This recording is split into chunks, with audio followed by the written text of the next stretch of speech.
And welcome back to Profi Plays. I'm Profi, and we are picking up here with Cepheus Universal. It's been a little while, so uh, I am working on another project, and it's not quite done. Oh, wait, but I wanted to get back into this so I don't forget too much what's happening with Wilbur Orla and company.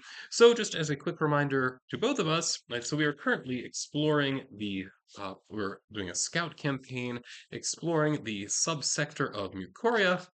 Here's the subsector of Mucoria. There we are. We are currently at 0303. This doesn't have a name, as far as we know, because as far as we were aware, this is an uninhabited subsector.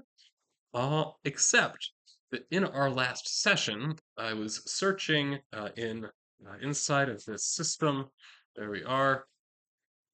It's so small, you almost certainly cannot read it. But we went from the main world to this desert world. A desert world has a thin but breathable atmosphere, by the way. No water, but thin, breathable atmosphere.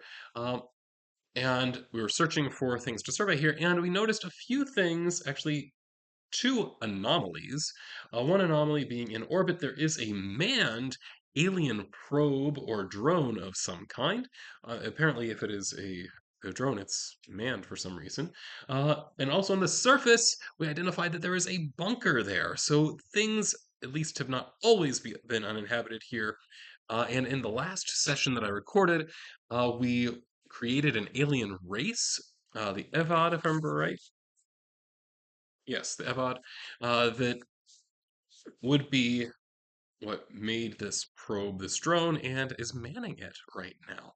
So, our goal then with the session today, I think I want us to investigate, right, this probe. Right, so I'm going to have to improvise a little bit here because the way that the rules are written for the Scout campaign, it's very much making the assumption that you are finding things on the planet, despite the fact that it gives you a bunch of anomalies that aren't on the planet. But in any case, right, so I'm going to have to improvise a little bit, but probably not too much as far as that goes. I think we can still do things like how long is it going to take for us to survey this thing? We can also roll for problems, although I don't think that rolling on the survey problem table here necessarily makes a whole lot of sense. Because, I mean, things like elusive wildlife must be carefully tracked. I mean, that doesn't make sense when you're in space, right? Probably. I mean, I guess we could have like space creatures or something, but that's not what I'm imagining here. I'm imagining we want something else. Instead of using this table, I think I'm going to use the table for starship reactions, which I think that would be a better way to go for this. Okay. Well, in any case, let's go ahead and get rolling, quite literally. Okay, so I want to start the survey. So here, naturally, we're not going to have to find out how far we are from the survey site because we are in space. We're not going to land anywhere close to this. But I do want to figure out the planned time for the survey. And it looks like here, one's a very short 12 hours, right? So we're just kind of checking the thing out. I'm going to say that at first, we don't necessarily know that it's manned. That's my uh, assumption here. So then, we approach this, what appears to be a drone or a probe of some kind. It's not a very large ship. It is definitely built for a larger people. We can notice that it's not human sized.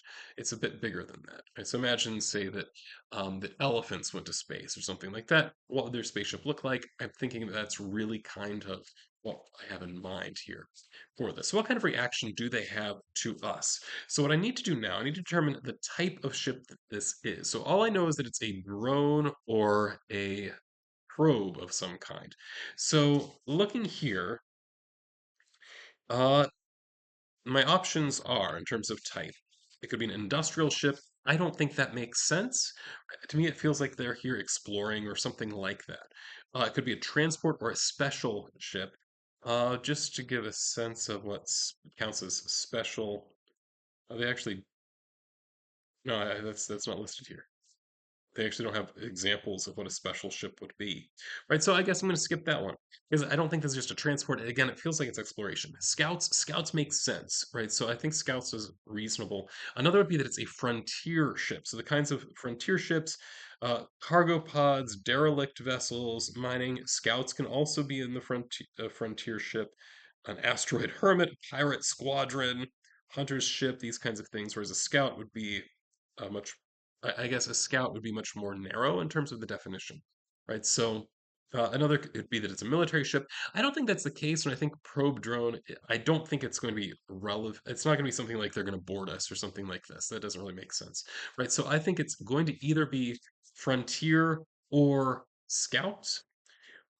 In terms of making the decision between the two, I think I'm just gonna like just roll a die. If it's 1 through 3, let's make it Scouts. How about that? It's a 2, so it's gonna be a Scout ship. All right, so we're rolling this as a Scout ship. So let's find out what happens here. We rolled a total of 6 into 3d6 here. Okay, so a bit of lag for my one camera. Okay, there we go. So now it's almost uniform. Okay, so 6 is what I got. 6 says they warn you away from a gravitational disturbance. Interesting. So, so what's happening here? Okay, I'm imagining the scene here, right? So we are approaching the ship. We don't think there's anybody on it, right? It's clearly powered as far as that goes, but I don't know that we necessarily have the technology to necessarily say that oh, there are life signs aboard or something like this, especially because they are much more advanced than we are. When we rolled up about this race, they have a more advanced tech level on their home world than we have in anything in our home sector. So I think it makes sense. They're going to be more advanced than we are. So they're going to reach out to us, right? And I'm going to make the assumption that because they're like tech level 16 or something like that, it's incredibly high tech level, that they have right, some kind of translation. I don't want to say device, but translation technology. That's the word. Right. So they have the ability to translate a universal translator sort of thing that they're going to be using. Oh wait, oh no, they're tech level 14. But in any case, it's high enough. All right, so they contact us and do exactly this. They warn us that there is a gravitational disturbance nearby, and they are warning us to stay away from uh, them right here as they are working with this gravitational disturbance. So what I want to know is, are they in distress at all? I just realized I need to pull out some sheets here, which I don't, which I'm not entirely sure where I put them. Okay, and just like the brief sheets about the system. I think that I have them here next to me somewhere. Mostly because I want to know whether they are also in distress. Because if so, there might be some possible. Ah, here they are. Nope, that's not it. Yes, it is. Okay, it is. Just the one on top wasn't the one that I had in mind. Just only. Cool. So I want to know. Uh, oh, here's the question. I mean, this seems like a fairly obvious question to ask, and that is, was it too late, right, for us? Seems like a possibility. So I'm going to go ahead and roll to see what our situation is. I like that situation. It's a 1d6 roll. It goes from worst possible thing to best possible thing. So how are we looking right now relative to this gravitational anomaly, which our sensors did not pick up?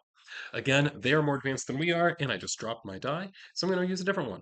All right, and 2. So that means that bad stuff happens, but it's not yet catastrophic. So this is great news for me. For me, I get to look for my die as we are being pulled in. There we go. It turns out that this um, Evvad probe, drone, whatever, uh, they warned us a little bit too late. So we're actually getting caught in this anomaly. Now, it looks like they themselves are okay. Right, so what I think I'm going to do now, we need to try to pilot our way out of this. So the question is this going to be an engine thing or is it going to be a piloting thing? I think I'm going to try piloting.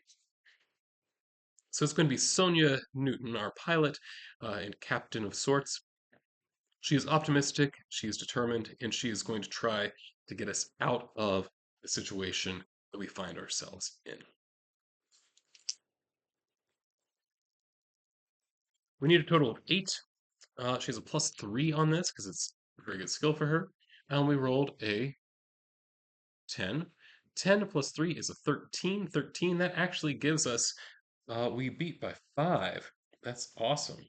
Right, so we succeed with an extra positive twist, is one way that we could interpret this if we wish. Uh, I don't think I'm going to interpret it that way. I'm just going to say we succeed.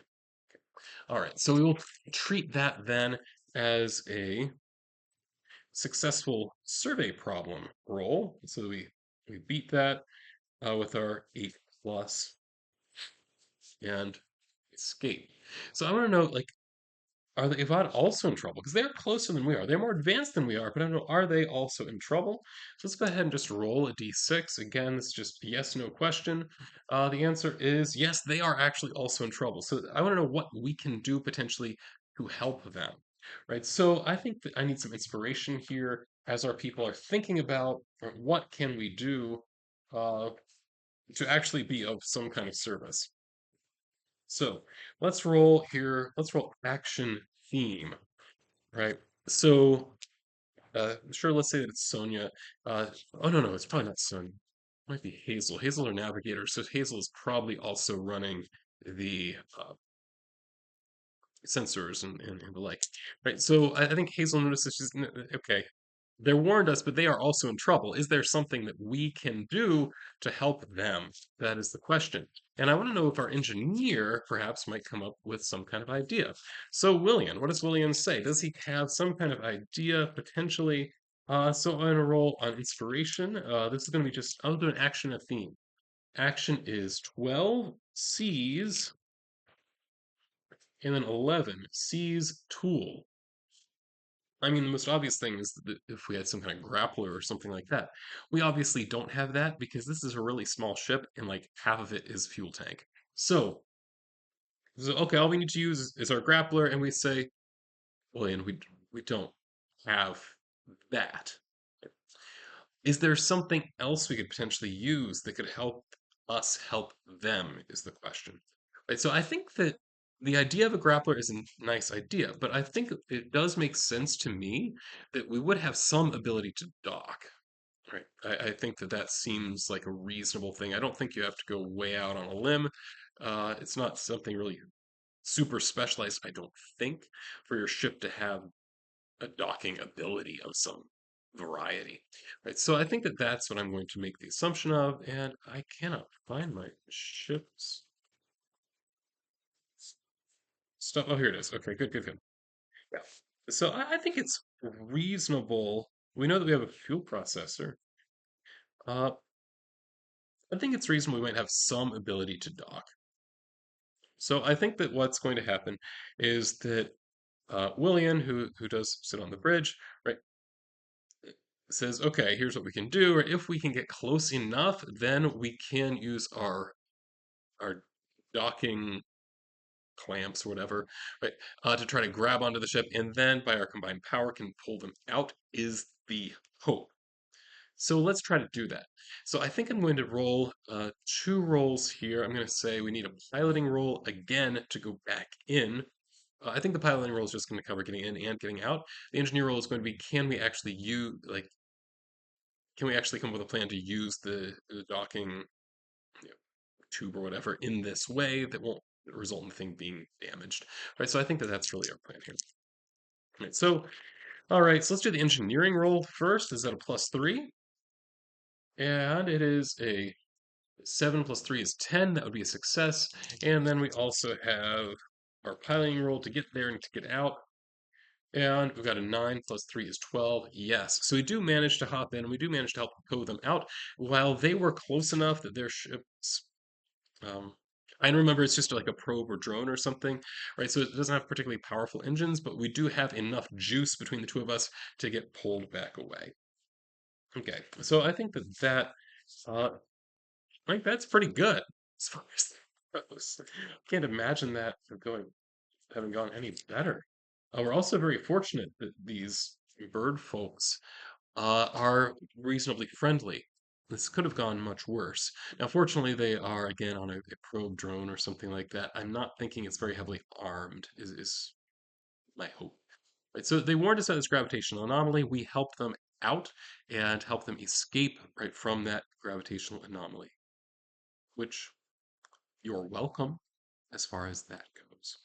So, I'm really curious what the result of this is going to be. First, in terms of time, we expect this to be a 12-hour survey. So I think maybe what we're going to do then, we're going to take this opportunity to interact with them a bit and to learn more about who they are, where they're from, and I think that that is going to give us time that it takes to actually learn some stuff about them, what they're doing out here, and that kind of thing. And I think it does come down to they are surveying this area. Now, I think that there may be some difficulty in getting our star charts to align, possibly, but I want to know. I want to try to figure out is it possible that they're actually from this sector? Right. So what we know about them, right, is that their home planet is size 7, atmosphere 10, hydro of 6. So it'd be that, so it'd be 7A6. So I'm looking to see if we have anywhere here. So they describe the world to us. We recognize what the world sounds like in terms of being able to classify it. What I'm looking for is there anything in this sector that has that 7A6 combination? And just looking through, it looks like the answer is, I think it's actually no. No. The closest we get is a 7A7, right? So that tells me a few things. One thing in this communication, I think that we do actually establish between the two of us that we are not compatible when it comes to um, like physiologically, because they breathe an atmosphere that would actually kill us and fairly quickly. That right. So they breathe an atmosphere that we find corrosive. I think it's technically able as an exotic atmosphere, right? So well, we might possibly, if we had some kind of like vac suits or whatever, we might be able to interact in some fashion, but we would have a hard time actually doing that. Now, on the other hand, this does provide us with some additional information, and that is that we're not going to be trying to colonize the same places, most likely. Like, both of us believe that this is an uninhabited subsector at this point. We haven't found anything, and they claim they have not found anything. They might be lying, but they claim that they have not found anything either. Is the way that I'm going to decide that one. Right. So neither of us having found anything, but the reality is they want, like we've seen the kinds of planets that they want around.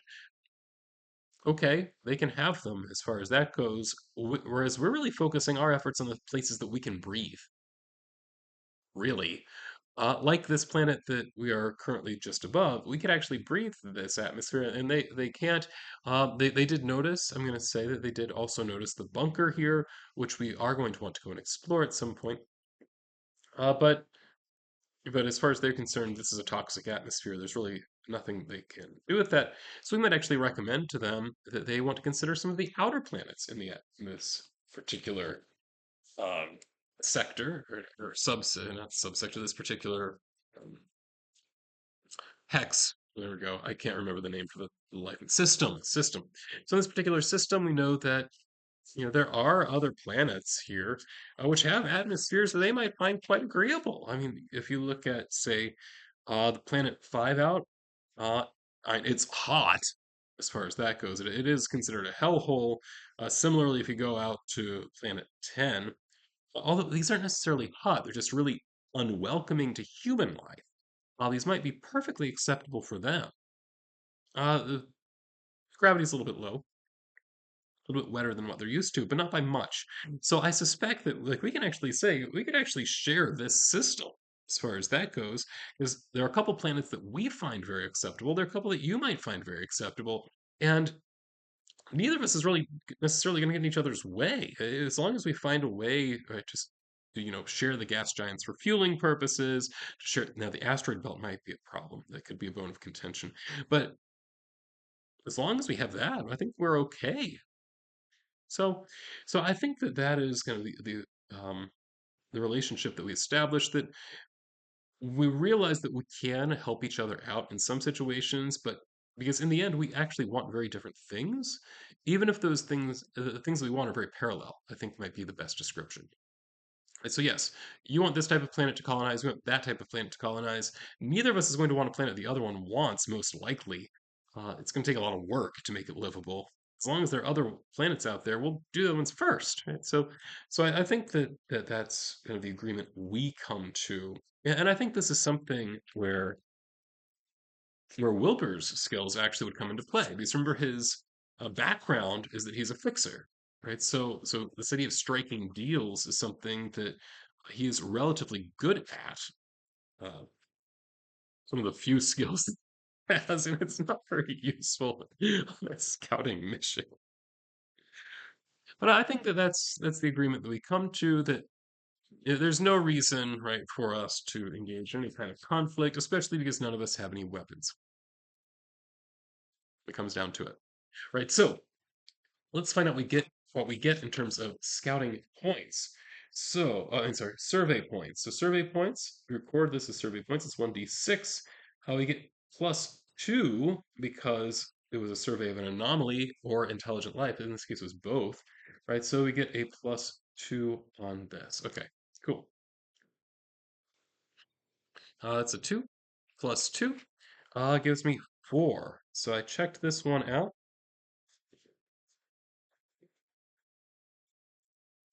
Cool. All right, so I think that that is a good place to call this particular session. Now, remember, we do have a couple more anomalies we want to check out around this planet, or rather on this planet. One is there is animal life here that we've identified. It's microfauna, so this is some kind of very small animal life that I have decided is like living amongst the sand. So it could be something okay, it's fauna, not flora. So maybe like insects or something like that, very small insect, or I actually have in mind things like tardigrades, right? So some very small life forms we believe are living here in these hot sands. And then we also have the bunker that we would like to explore. Actually, the bunker, it makes more sense for us to explore that first because it's an anomaly, so it's going to give us a bonus uh, in terms of survey points. In the meantime, I think one thing we need to do, which I forgot to do last time, so this is not the end. I think I forgot to do this the past couple times. When you do a survey, okay, you resolve the problem with skill or role playing. In case we resolve the problem, we helped out the Evvad and helped them escape from the gravitational anomaly that they warned us about. Amend the duration of the survey if the task was failed. I didn't have to do that then. Roll for a crew reaction. That's the thing I forgot to do. Okay, so let's go ahead and roll for a crew reaction. So remember the way that a reaction roll works, we roll if we get an 8 or higher, then there is no reaction. That is, we're all perfectly happy with how things turned out. Otherwise, there is some kind of nasty reaction that occurs. All right. This would be a 7, so there is some kind of nasty reaction. So the question is, who is it that's reacting, and how are they reacting? So let's go ahead and roll this one. I think at this point, I think only, is it just 4 people? Because it's Wilbur and Hazel, and Sonia, and William, and Heidi. Okay, so they're 5 people. They're 5 people. Okay. All right, right. So I noticed I have an extra seat on the bridge. The extra seat's for Wilbur because he doesn't actually have any of the skills that would be necessary for this kind of mission. So I'm going to roll this die. I'll just do it in the order in my book. Okay, if it's 6, I re-roll. It's a 2, which means the one who has the reaction is not Wilbur, it is our friend Hazel. So what is Hazel's reaction in this situation? So there's something that is rubbing her the wrong way. And what is the issue? It's 4, she is stubborn. A choice has been made, the character does not like it. They refuse to cooperate unless things are changed. This may not be the result of a large ego, but a passionate belief, a sense of safety or moral duty. It all depends on the current situation. So I'm wondering, what is it that she wants or doesn't like? I think maybe. So thinking about Hazel, what do we know about her that might be useful? Well, her history is as a merchant. So what I'm going to say, I mean, remember especially the original crew, which would include Wilbur and Hazel, and we're not talking about um, lawful good characters here. I think Hazel is upset because what we basically just did was hand over half the subsector to the Evvad. And she doesn't think this is good for humanity. She thinks it was a bad deal that was struck by Wilbur here. Sure, it might have made sense for us in the moment, but hey, let's face it, they didn't have any weapons either.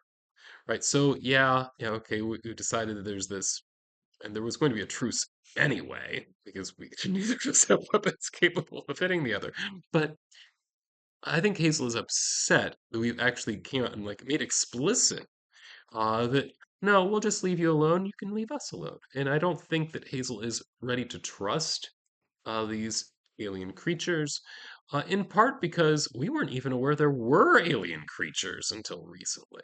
I think that I'm actually going to say, like, this may very well be our first contact with aliens, right? So, while we may have kind of smoothed it over as well as possible, I think that there's a lot of doubt in Hazel's mind in particular about the wisdom of this because now they know we're out there. We know they're out there. And it's only going to be a matter of time before we will, in fact, be at each other's throats. Yeah, it's probably not going to be this generation. As long as there's empty space, there are resources for us to get. We don't necessarily have to start fighting over them. Uh, but I suspect that Hazel doesn't think that everyone is going to be quite so accepting of this relationship, either on the human side nor necessarily on the Avad side as well. Right. So that being the case, I think that Hazel is much more suspicious of what's going on here, um, and is unhappy right, with Wilbur for wanting so immediately to develop a relationship that looks like we trust them when we have literally no reason. We have literally no reason to trust them. They're aliens. We don't know how their brains work, for that matter.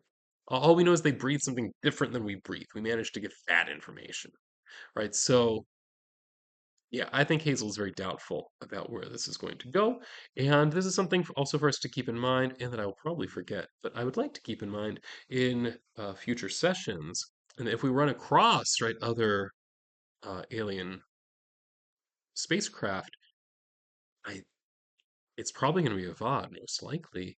And it's not necessarily going to end as well as this one did. So, with that in mind, I think I'm going to call it a session. Thank you for watching. And this is Profi signing off.